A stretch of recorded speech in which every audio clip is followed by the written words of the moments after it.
My name is Daniel Reeves. I'm 40 years old. I'm not telling this story because I survived something extraordinary. I'm telling it because I didn't notice when everything ordinary around me turned dangerous. At 40, you think you know how people work. You think patterns are predictable. You believe you've already seen the worst versions of betrayal and learned how to spot them early. That confidence makes you careless in ways youth never does. I wasn't reckless. I was stable. That's what made me vulnerable. By the time I turned 40, my life looked finished in the best way possible. Not loud, not flashy, just settled. I had built a business slowly, without shortcuts. Years of long hours, quiet known wins, relationships grown through reliability rather than charisma. People trusted me because I never gave them a reason not to. I thought that meant something. The people closest to me weren't strangers. They were men I had shared tables with, deadlines with, problems with. We had grown together. Or so I believed. There were no enemies in my circle. No visible threats. No raised voices. No dramatic conflicts. That's how it happens. Betrayal doesn't arrive angry. It arrives organized. Looking back, the first sign was how conversations changed. Not words, timing. Decisions happened faster. Meetings happened without me. I wasn't excluded. I was informed afterward. Subtle shifts that didn't justify confrontation. Nothing you could accuse without sounding paranoid. So I stayed quiet. At 40, you don't want to be the man who imagines problems where there are none. You want peace. You want efficiency. You want to believe trust still works the way it used to. Then one morning, it ended. No shouting. No warning. No chance to argue. An email. Carefully written. Polite. Legal. Final. I remember staring at my screen, rereading it again and again, waiting for anger to arrive. It didn't. Confusion came first. A slow disbelief. As if someone had rearranged my life. While I slept and expected me not to notice. They didn't accuse me of anything. They didn't insult me. They didn't even sound relieved. They spoke as if this outcome had always been inevitable. That's what hurt. Within days, I realized how thoroughly it had been planned. Documents prepared. Votes secured. Narratives aligned. My name was removed without being dragged through the dirt. Clean removals are the most brutal. I wasn't fired. I was replaced. People I had defended stayed silent. People I had trusted avoided eye contact. No one apologized. No one explained. Silence filled the spaces where loyalty used to live. At 40, silence hits harder than rage. I didn't confront anyone immediately. I didn't demand answers. I didn't threaten lawsuits or make scenes. That's what they expected.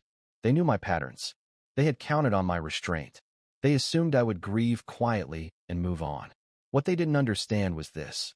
I wasn't grieving. I was observing. I replayed years of interactions in my head, now seeing the pauses differently. The hesitations. The moments when enthusiasm felt rehearsed. I realized how long they had been preparing while I was busy being dependable. Dependable men make easy targets. I didn't sleep much during those weeks. Not because I was anxious, but because my mind had shifted into a mode I didn't recognize yet. Calm. Focused. Detached. I wasn't angry enough to be reckless. I wasn't broken enough to give up. That combination is dangerous. I started documenting everything. Quietly. Timelines. Conversations. Decisions. Patterns. Not to expose them publicly, but to understand them privately. Revenge isn't loud when it's done right. It's precise. I learned something important during that time. People who betray you once believe you will either forgive them or fight them. They never consider the third option. Preparation. I didn't tell anyone what I was doing. Not friends. Not family. Not even myself. Fully. I let the plan take shape slowly, naturally, the way theirs had. They underestimated me because I stayed polite. Because I didn't burn bridges. Because I didn't act wounded. At 40, people expect you to be tired. Slower. Less dangerous. They were wrong. What they took from me wasn't just a position or a business. It was my illusion about fairness.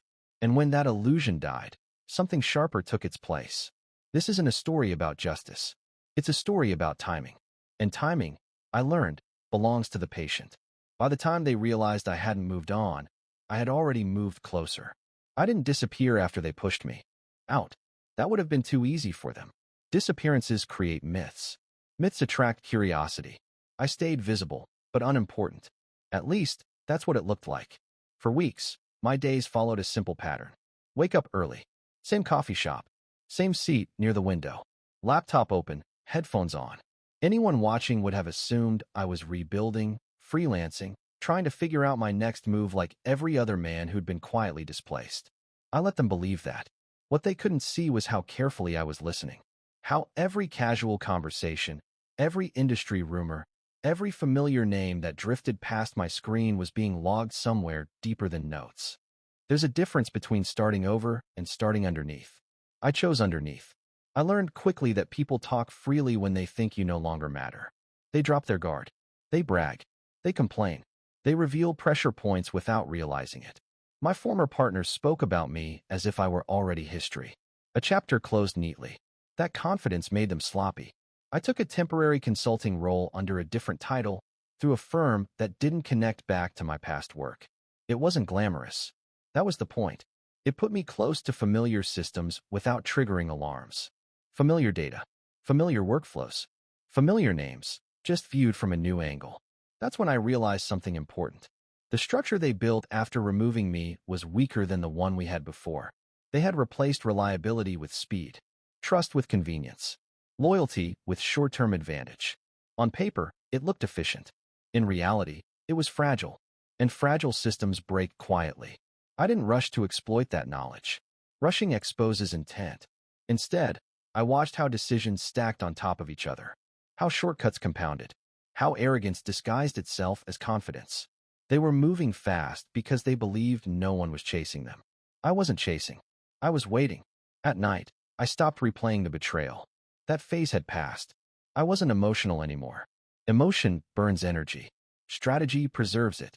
I focused on learning new leverage points, places where influence could be applied without fingerprints. Reputation is one of those places. I started rebuilding mine slowly, but differently this time.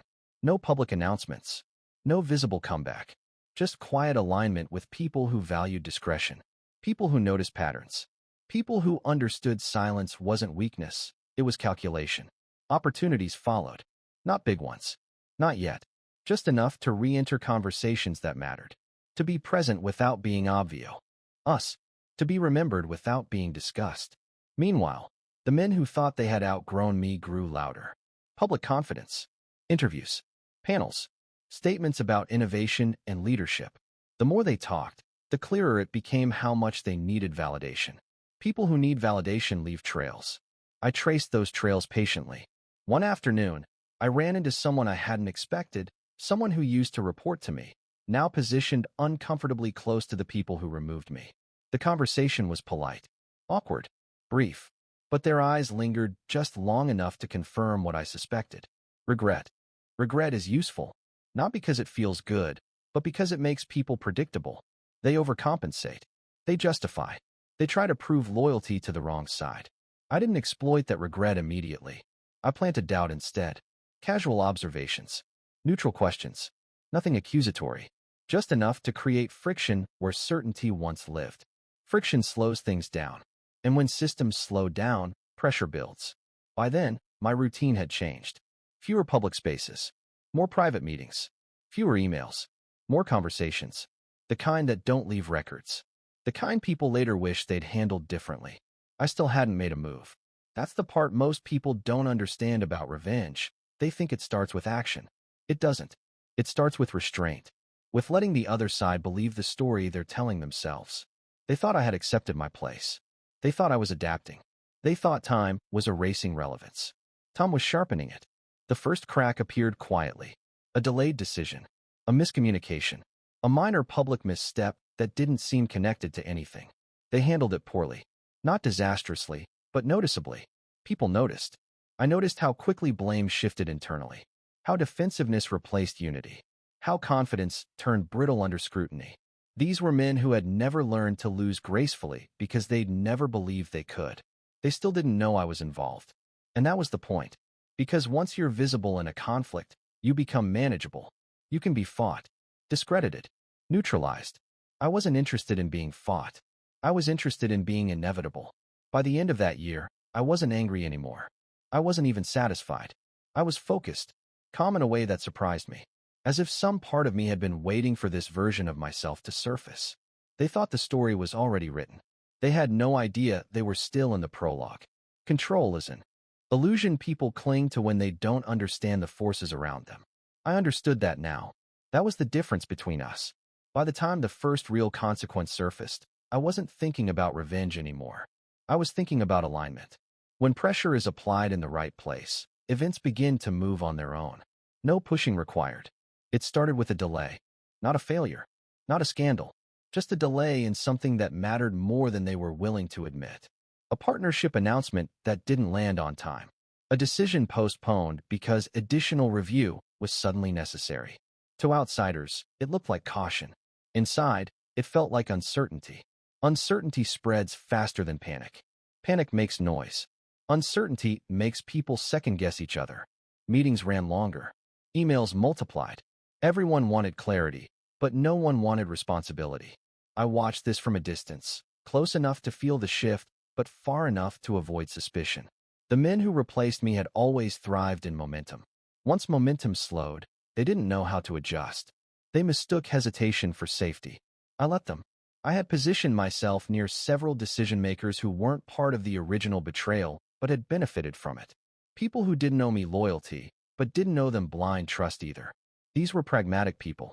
Numbers first. Outcome-driven. All I did was ask questions. Not accusations. Not warnings. Just questions that forced reconsideration. Why this timeline? Why that assumption? Why the sudden confidence in projections that no longer matched market behavior? Questions don't reveal intent. They reveal gaps. And gaps invite inspection. The inspection revealed cracks they hadn't bothered to hide. Overextensions justified by optimism. Risks minimized because success had come too easily. They had mistaken luck for strategy. The first internal disagreement went public in the mildest way possible. A correction during a presentation. A slightly different explanation offered by two leaders speaking minutes apart. It wasn't dramatic, but it was visible. I noticed how quickly industry chatter adjusted. Nothing explicit, just raised eyebrows, subtle shifts in tone. Confidence doesn't need to be destroyed. It just needs to be questioned. That's when control began to slip. They responded the why people always do when control fades. They tighten their grip. More oversight. More rules. Less trust. Ironically, that accelerated the problem. Creativity stalled. Initiative died quietly. Meanwhile, I remained patient. I didn't celebrate the early signs. I didn't feel vindicated. This wasn't about winning. It was about symmetry. They had removed me cleanly, efficiently, without chaos. Now the system they built was doing the same to them. One of them reached out to me directly for the first time since my removal. A casual message. Polite. Almost nostalgic. He asked how I was doing, mentioned a potential opportunity, suggested coffee. I declined. Not rudely. Not dismissively. I told him I was busy, wished him well, and left it at that. Rejection unsettles people who aren't used to it. After that, others began watching me more closely. I could feel it in the pauses during conversations, the slight adjustments in tone. Curiosity had replaced indifference. That was dangerous territory for them. When people start asking why you're calm, they assume you know something they don't.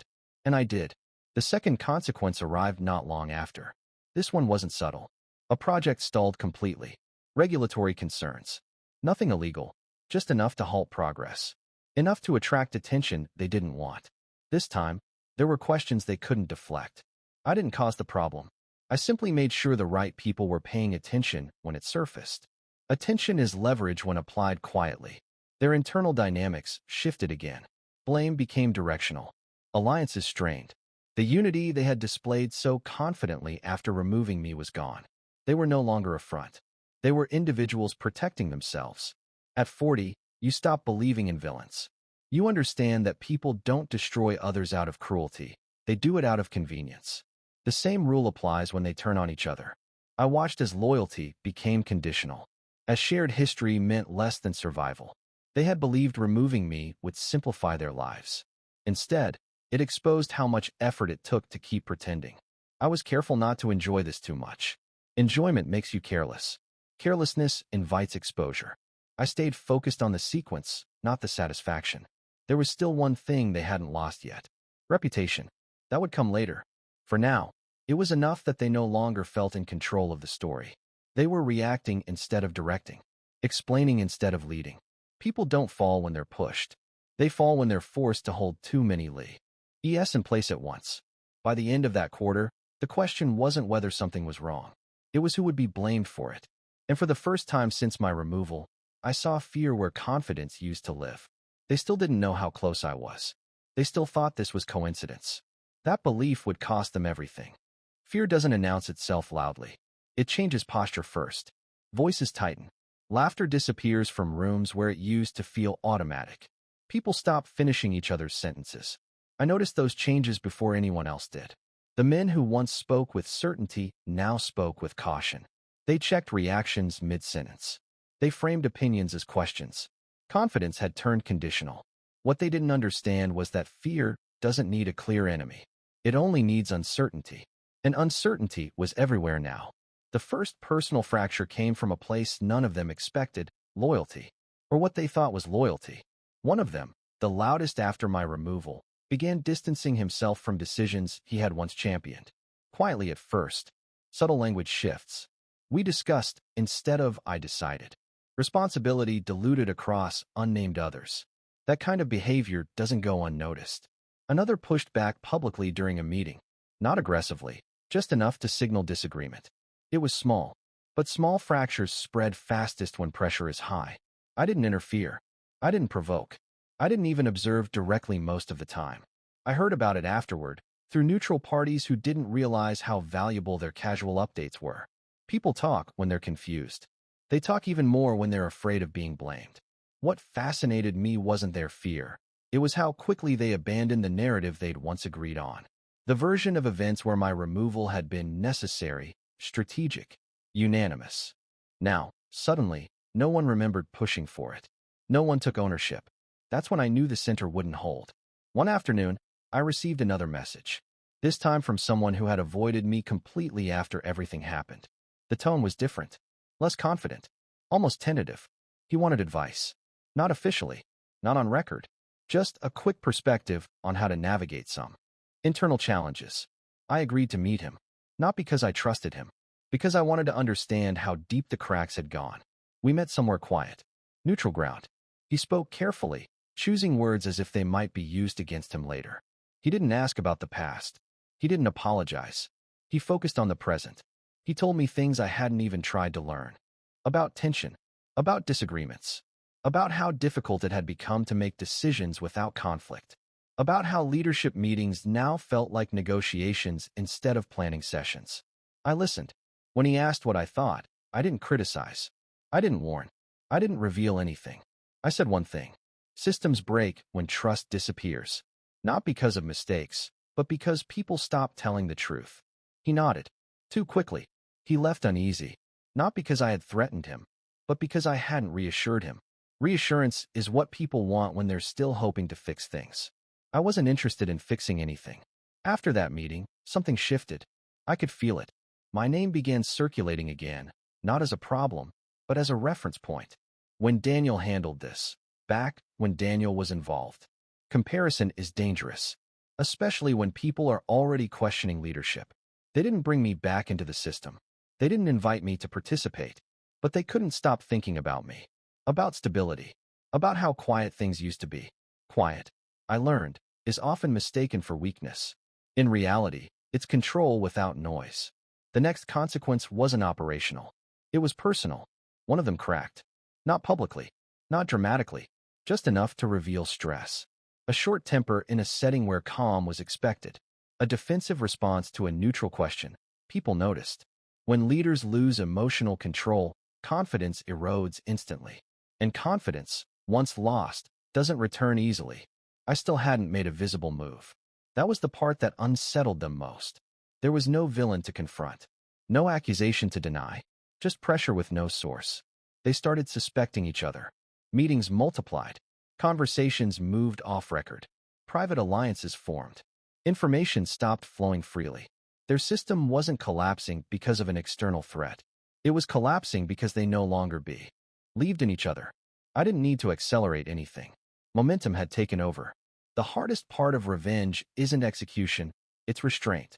Knowing when not to interfere. Knowing when the system will finish the work for you. At 40, patience becomes a weapon. I was careful not to step too close. Proximity creates suspicion. Distance creates mystery. Mystery feeds fear. Then came the moment I had been waiting for. Not the fall, but the realization. They started asking the wrong question. Instead of asking what was happening, they started asking who was behind it. That question changes everything. Because once people believe something is intentional, they stop focusing on solutions and start looking for enemies. And when no obvious enemy exists, paranoia fills the gap. That's when mistakes happen. They still hadn't connected it to me, but they were close. And closeness, without clarity, is the most dangerous state of all. There's a moment in every collapse when denial stops working. Not because the truth becomes obvious, but because pretending becomes exhausting. That was the stage they had reached. They were no longer confident enough to ignore the damage, but not brave enough to face it directly. Decisions stalled. Accountability vanished. Everyone waited for someone else to move first. I watched this unfold with a strange kind of distance. Not emotional distance, strategic distance. I had already stepped outside the storm. They were still trying to argue with the weather. The first public crack came sooner than expected. A statement meant to reassure investors did the opposite. Too polished. Too defensive. People don't trust calm words when actions look nervous. Analysts noticed inconsistencies. Journalists asked sharper questions. Nothing explosive. Just doubt. Doubt is contagious.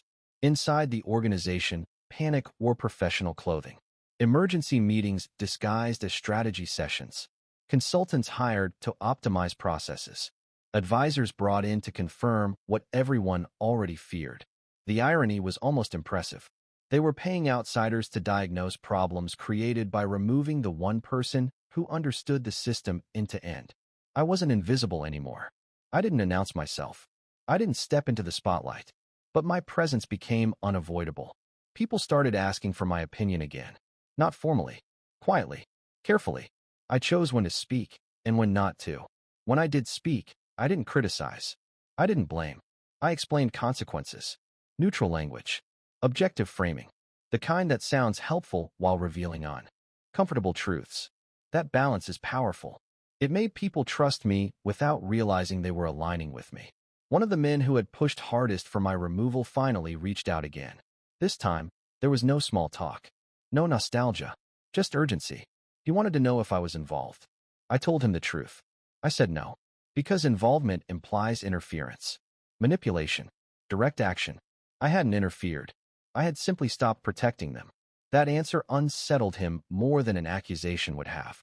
Soon after, internal documents surfaced. Not leaked, just reviewed more closely than before.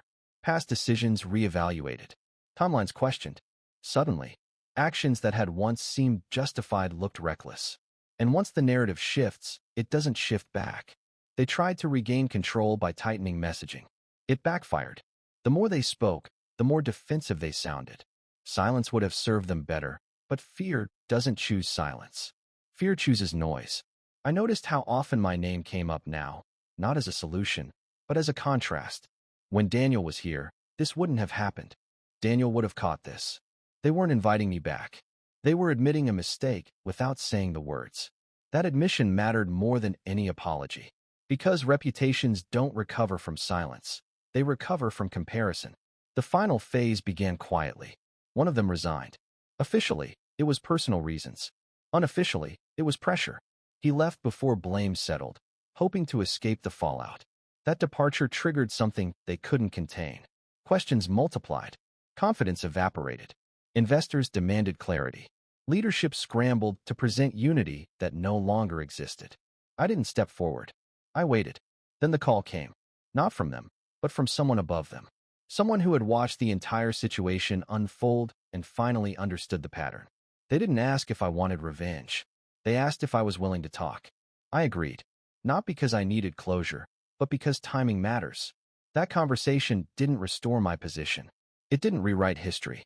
It did something far more effective. It reframed it. Suddenly, the story wasn't about a necessary removal. It was about a miscalculation, a loss of institutional memory, a strategic error. Errors demand correction. By the time the public narrative adjusted, it was too late for them to fix anything internally. Trust was gone. Authority diluted. The dam. Age irreversible. They saw me then, not as a threat, as a reminder of what they had underestimated, of what they had removed, of what they could no longer replace. At 40, I didn't need to win loudly. I just needed to be right, quietly. And I was. The end didn't arrive with applause. It never does. Endings like this are quiet, administrative, buried in decisions made behind closed doors by people who pretend they were always inevitable. By the time the dust settled, no one was arguing anymore. Arguments require belief, belief that something can still be saved. What remained was acceptance. The organization moved forward without ceremony. Leadership restructured. Titles changed. Strategies rewritten. Press releases softened language. Transition. Refocus. New direction. Words designed to smooth over damage without admitting it. The men who once stood confidently at the center of everything were scattered. Not ruined. Not destroyed. Just diminished. Reduced to individuals instead of a united force. That was enough. One accepted a quieter role elsewhere. Another faded into advisory work. One disappeared completely, choosing obscurity over scrutiny. None of them reached out again. They didn't need to. The outcome said everything. As for me, I didn't return to what I had lost. I didn't reclaim a seat, a title, or a nameplate. That would have implied the past still owned me. Instead, I stepped into something cleaner. A role with influence, but no noise. Authority without exposure. Responsibility without politics. The kind of position you're offered only when people trust your judgment more than your visibility. I accepted it without hesitation. Not because it felt like victory, but because it felt right. The strange thing about revenge, when done properly, is that it doesn't leave you hungry. There's no urge to keep proving something. No need to remind anyone who you are. They already know. Occasionally, I hear updates. Through industry conversations. Through shared contacts. Through silence where confidence once lived. They don't speak my name anymore. That's not avoidance. That's respect. I didn't punish them. I didn't expose secrets. I didn't destroy lives. I allowed truth to surface at its own pace, under its own weight. And when it did, it spoke louder than I ever could. At this age, you learn that power isn't about force. It's about positioning. About knowing when to step back and let gravity do the work. They believed removing me would simplify things. What it did was remove the balance. I didn't come back to restore it. I moved on to something better. Because the real victory wasn't watching them fall. It was realizing I no longer needed them to stand.